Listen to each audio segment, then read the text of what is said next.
Today we're making a quick Woots dessert banana rolls with peanut butter.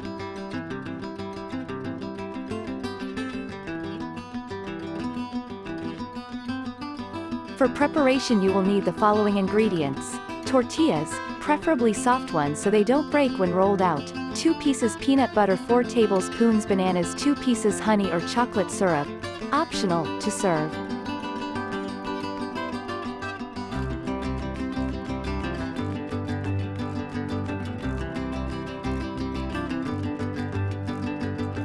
Lay out the tortillas on a clean surface. Take the peanut butter and spread it on each tortilla. The layer should not be too thick so that the roll stays intact.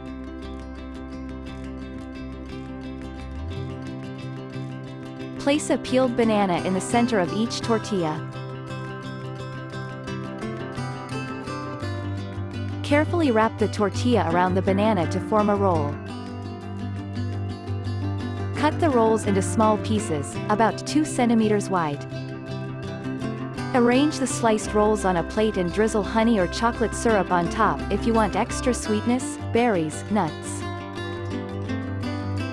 This dessert is a great choice for a quick snack or a kid-friendly treat. It combines ease of preparation, availability of ingredients, and deliciousness.